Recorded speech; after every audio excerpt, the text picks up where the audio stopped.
Welcome to WOW, the Woman of the Week podcast. This episode was made possible by a generous sponsorship from Calcium. For more information, visit calciumusa.com.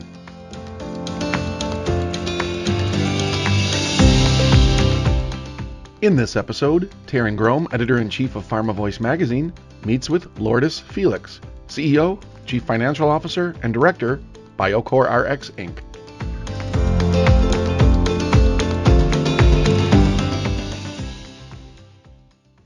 Lourdes, welcome to the WOW podcast program. Thank you for having me this morning. I'm excited to be here. It's truly our pleasure, and I can't wait to dig into your story. Can we start with what prompted you to take that entrepreneurial leap to found BioCorRx? Yes, I'll start off by saying that I am a self-motivated individual. I like to challenge myself. I truly think that there's lots of risks when it comes to business ownership. But then the flip side of that is that there is reward and success. I think what drives me every day is a personal passion and mission to help save as many lives as possible. I look at myself as fighting the fight every day to try and make a difference, and I don't give up. From the moment that I stepped into this company 8 years ago, I felt a passion and desire to help it expand and to be able to help as many individuals as possible that are suffering from substance use disorder. I honestly, don't think I realized what I was taking on at that time, but I had the energy and saw clearly what needed to be done and began to tug on the reins, as someone might say. I don't think that every entrepreneur has the same story. We all have a different story when it comes to what made all of us take that leap of faith and dive in headfirst into that first business. But for me, I think there's been no bigger challenge in my professional career than what I'm doing right now, well beyond any other professional advancement that I've had in the past 30 years. There's definitely many, many long days and short nights, but this has been the most rewarding thing that I've done in my professional career. It's amazing, and you really are making such a difference for that community. And let's face it, this is an area that is not talked about nearly enough, nor does it receive nearly as much attention as it should. So tell me how you came to focus on the areas of addiction treatment solutions and related disorders. When I joined the company in 2012, 8 years ago, BioCorRx was the MSO for a single and very small medical practice that was located in Santa Ana, California. The clinic focused solely on treating individuals suffering from alcohol use disorder. And I'll say that the acronym MSO stands for Management Services Organization, which is designed to help physicians and health providers with the non-clinical and administrative part of their medical practice, and also to be able to grow the business side of their healthcare practice. I believe it was in about 2013 or 2014 that we noted that there was a substantial need for more treatment options for opioid use disorder. And it was actually in 2014 that we learned that we could really focus on expanding our brand nationwide by partnering with independent physicians and healthcare providers by licensing our recovery program. And in turn, they could offer the Beat Addiction Recovery Program to their patients, and we could make a difference and a larger impact in helping save more lives. Our operational model when it comes to the recovery program is B2B, business to business. We do offer and market our recovery program to licensed medical professionals who in turn offer the program to their patients. So our recovery program has evolved over the last 8 years substantially. Our Beat Addiction Recovery Program today is a comprehensive MAT program, and MAT stands for Medication Assisted Treatment. The program combines medication with cognitive behavioral therapy, also known as CBT, and peer support. And doctors can choose to use the program with their patients for both opioid use disorder as well as alcohol use disorder. The doctor can choose to prescribe any form of medication-assisted treatment with the program. The CBT portion of the program consists of 35 proprietary module curriculum. It can be used with the patient's therapist. Each CBT module is then coupled with areas that are vital to the treatment of substance use disorder, and the modules can also be used with patients that are being treated with or without medication-assisted treatment. Our program's peer support portion of the program offers live 24/7 support through a HIPAA-compliant smartphone app, which I'm sure a lot of folks are very, very familiar with, almost everyone. And patients can be paired with peers on the app, which make it, I guess, convenient for them to work on their recovery either via text, via phone, or even video through the app. Fast forward to 2016, we went on to form our majority-owned subsidiary, which is BioCorRx Pharmaceuticals, Inc. We have a small preclinical pipeline and are focused on acquiring the development of products for the treatment of addiction and other related disorders. And one of our front runners there, our pipeline products, is BICX-102 that is being developed for the treatment of opioid addiction and alcoholism with the goal of regulatory approval. Most recently, just over 1 year ago, in October 2019, we launched our UncraveRx weight loss program. It's a medically assisted management program. It's combined with a virtual platform, and it's through an app that can also be accessed online. So you have both, it's available through your mobile app, and it can also be accessed through your PC or through your laptop. Our weight loss program is a comprehensive 3-month program. It includes the virtual platform to support individuals to create better eating habits and a healthier lifestyle. It's very unique. There's no other app out there, I realize, and we realized, and we did so before we launched our program, that there are many apps out there that are lifestyle apps that can be downloaded and have multiple different options. But this is very unique in that we offer live and virtual options for individuals that need personalized support and interaction with wellness specialists. So we do have wellness specialists available through the app, and these wellness specialists can consist of nutritionists, fitness experts, and also behavioral experts, and all of this is delivered through the mobile app. It's also a business model. It's also B2B. We partner with licensed medical providers who in turn can offer the program to their patients. And we're super excited about this newest division of our company and the weight loss program. And I think this sums up how we came to be and how we have evolved over the last 10 years.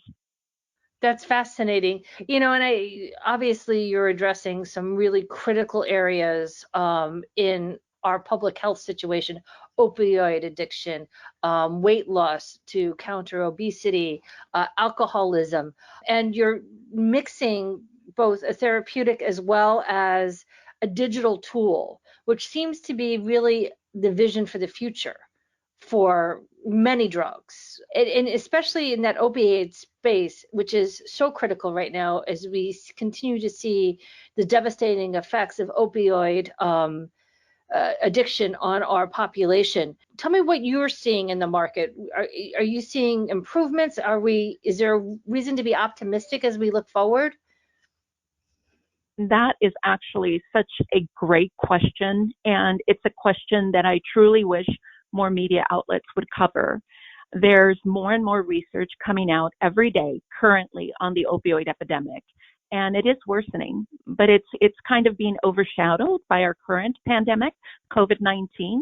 The AMA, the American Medical Association, actually just released a research brief in September that corroborates the concerns that company like ours have about the barriers to access to treatment for individuals suffering from substance use disorder. This is something that our company noted or 5 years ago. I'm so happy to see that this is now coming to the forefront, and there are actions being taken to eliminate a lot of these barriers so that individuals can have access to treatment. It's been such a long time concern for all of us in this industry, and we're just happy to see that these changes are being brought about. The drug overdose rate this year is currently on pace for a record year. And all of this even during the COVID-19 pandemic, which sounds a little outrageous, but very true. And the U.S. death rates from suicides and overdoses are expected to reach an all-time high in 2020. And all that going along with what the country and the world is going through with the pandemic and COVID-19. The prescription opioids are down, but then you still have synthetic and illicit drugs that are still on the rise. The good news is that health insurance payers are now being urged to remove what they call prior authorization, which are barriers that have been there for many years for opioid use disorder. And we're now starting to see that shift.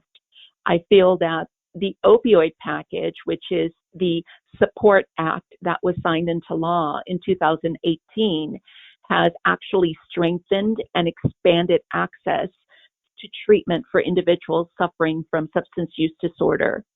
And I will say that every state Medicaid program is now required to cover every form of medication-assisted treatment.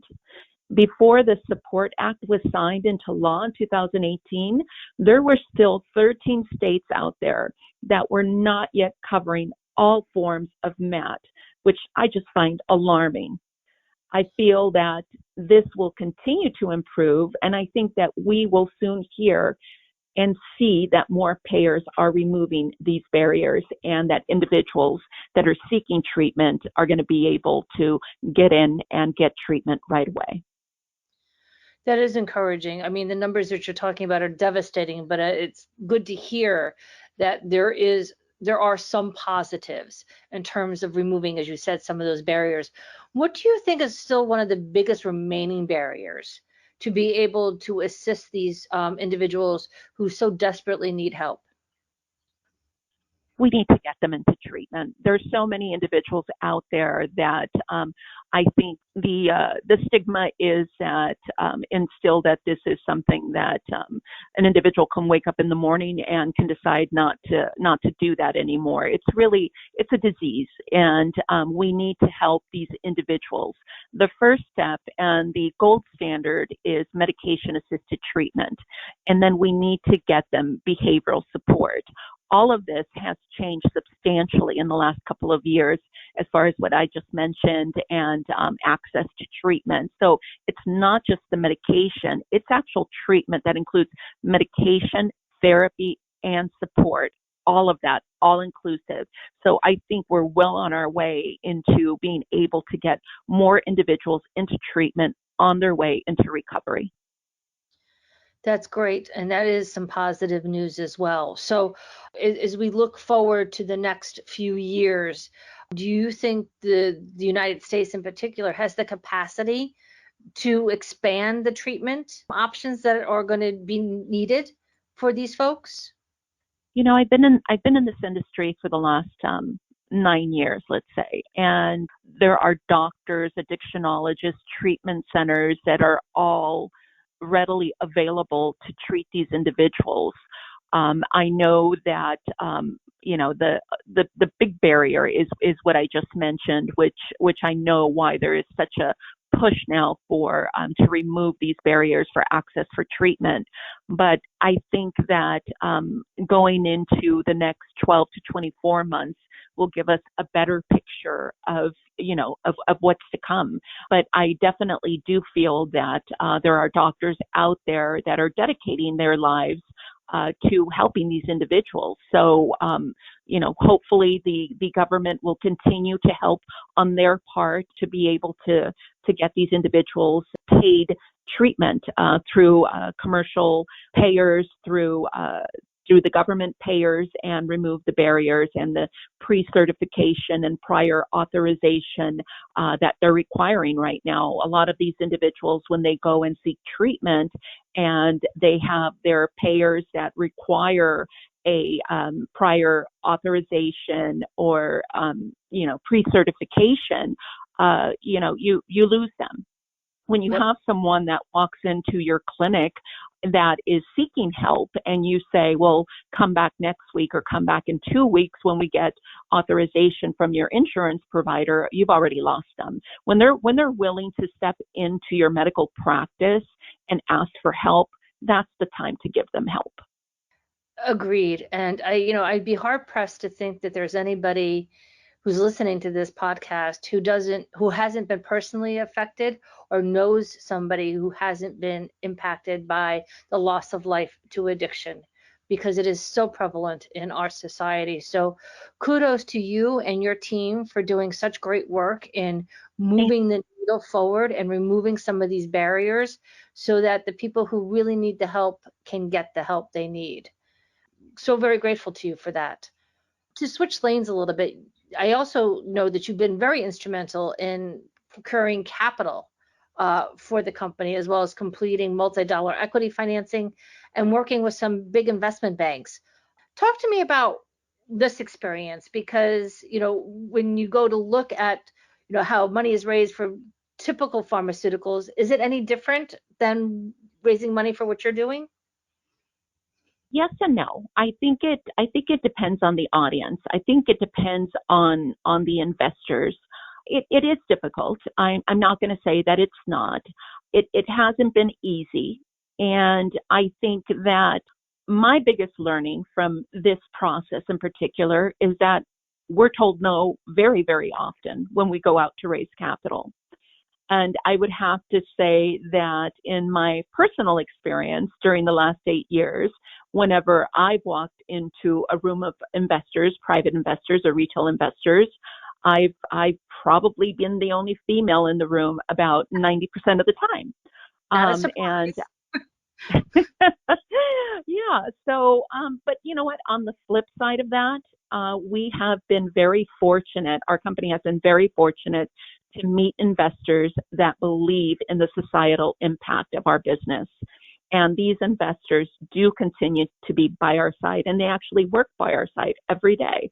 So it is, it's the good and it's the bad. And at the end of the day, we do have a business that does have a huge societal impact, and all of us involved, the whole executive team, our board of directors, and also our investors truly believe in what we're doing. That's fabulous. Obviously, you know the numbers as well as anybody. There just aren't as many women CEOs or women sitting in the C-suite. So when you all have to go out and raise money, you are, as you said, oftentimes the only woman in the room. And that has to pose some particular challenges, I would think. And so how do you manage some of that in terms of the way you present yourself or the way you present the story of the company, or are you just your authentic self and that's the way it is? I'd have to say that from the onset, when I first started doing this, I thought that, I had to fit in. I had to make sure I knew who my audience was, which we all have to do. That's no different there.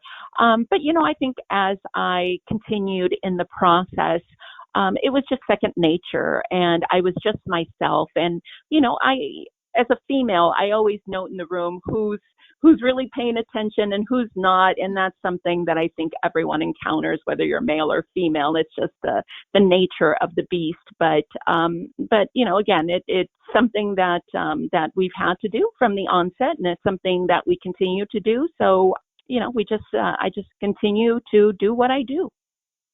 Love it.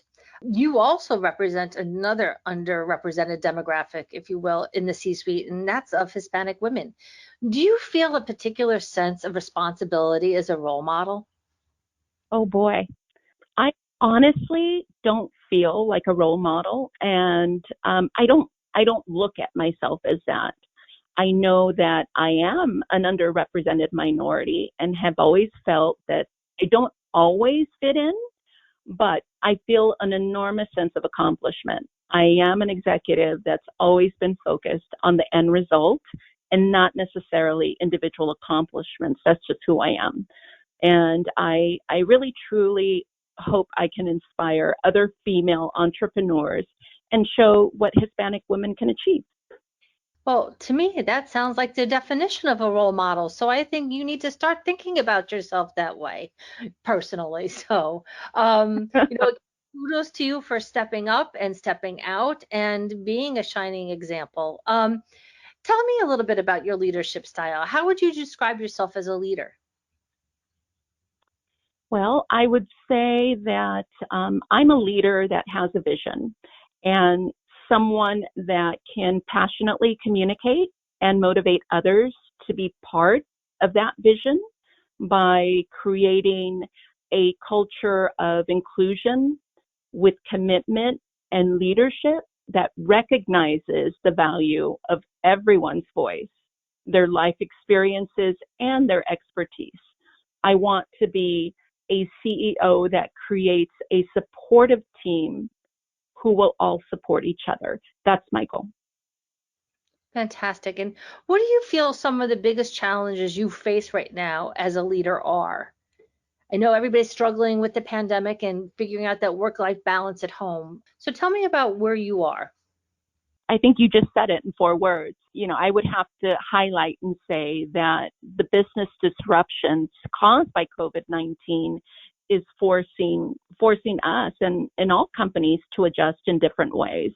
The pandemic has caused major adjustments on how we do business and how we conduct our business. Employees are having to work remotely from home, which means that we have to manage our business virtually, which is not always the easiest thing. And then on top of that, we have employees with families, and they're also faced with having to play the teacher role plus employee. So it's definitely a difficult balance. Many small businesses are financially fragile. We're no different. Fortunately, there's been government aid available in the form of the payroll protection loans, the PPP loans, as well as the economic injury disaster SBA loans. And fortunately for our company right now, and during the entire time that I've been with the company, the demand for what we do is there, and we're going to keep pushing forward. That's fantastic. Yeah, we're seeing so much more data come out about, especially for women who are managing high profile careers and are still carrying the most of the responsibility of the home duties as well. And so it's really putting a strain, particularly on women. Obviously, you've had a very successful career. I'd like to know, is there anything you know now that you wish you had known as you were moving up the ranks? What would you have done differently, if anything? Well, I think my answer to that is no, I don't think that there is for me. I'm not the type of person that likes to look back and ask myself, what if? I'm happy and content to say that I've had 2 great mentors in my professional career, and I wholeheartedly believe that in itself has provided me with the ability and the confidence to develop and grow and advance in my career. They were also there to provide personal support and motivation, and I just find that priceless. Excellent. And since you had such great mentors, do you consider yourself to be a mentor? And do you mentor other folks in your organization now? Our organization is small. I don't. I think that the mentors that I had in my career, I never really came out and said, you're my mentor, but I always refer to them as that. And when I do refer to them as that, they're very humble. But as far as my role, sure, I would love to be able to be a mentor to anybody in my company.